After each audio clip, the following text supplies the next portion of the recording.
નમસ્તે, મારું નામ ડૉક્ટર શેણી મેઘાણી છે. હું જેરિયાટ્રિશિયન છું, એટલે કે વયોવૃદ્ધ વડીલોની ડૉક્ટર છું. છેલ્લા 30 વર્ષથી હું અમેરિકામાં રહું છું, પણ છું તો દીકરી ગુજરાતની અને પૌત્રી ઝવેરચંદ મેઘાણીની. આજે વિશ્વ યોગા દિવસ છે, તો આપને એની ખૂબ ખૂબ શુભેચ્છાઓ.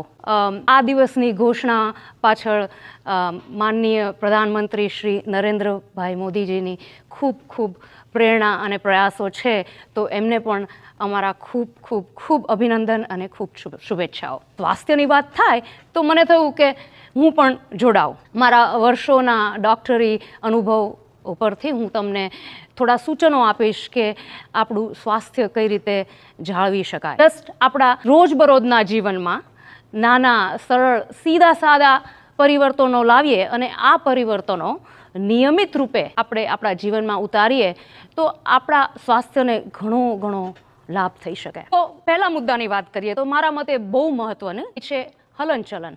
આપણા શરીરને હરતું ફરતું રાખવાનું. એનો અર્થ નથી કે આપણે 5 કિલોમીટર જઈને દોડવાનું કે અખાડામાં જઈને 100 દંડ બેઠક કરવાની, પણ સાદું સીધું થોડું રોજ ચાલવાનું. ઘરમાં, શેરીમાં, બહાર આંગણામાં, બગીચામાં, જ્યાં તમને યોગ્ય લાગે ત્યાં ચાલો. તો મન પ્રસન્ન, સંબંધો મજબૂત અને શરીર સારું રહે. આપણને તો બધું મળી ગયું. આપણા ગુજરાતના ઘરનું ખાવાનું તો સાદું સાત્વિક જ હોય, એટલે મારે કંઈ એમાં કંઈ ઉમેરવાની જરાય જરૂર નથી. તમને જે ભાવે એ ખાઓ, ડૉક્ટરના સૂચન પ્રમાણે અને પ્રમાણસર. શરીર જેટલું મહત્વનું છે એટલું જ આપણું મગજ અને મન અને મગજને તેજ રાખવાનું, સચેત રાખવાનું, જાગૃત રાખવાનું એ બહુ મહત્વનું છે. નવું જાણવું, નવું શીખવું ગમે તે ઉંમરે એ એટલું જ મહત્વનું છે. તમને જે પણ શોખ હોય, પહેલાં હતો હવે નવો છે, એને વિકસાવો, એને જાગૃત રાખો. વાંચવાનું હોય કે ગાવાનું હોય કે ગરબા રમવાના કે રમતગમત, યાત્રા, પ્રવાસ, જેમાં પણ તમને રસ હોય એ જાળવી રાખો. તમારું મન આનંદિત રહે,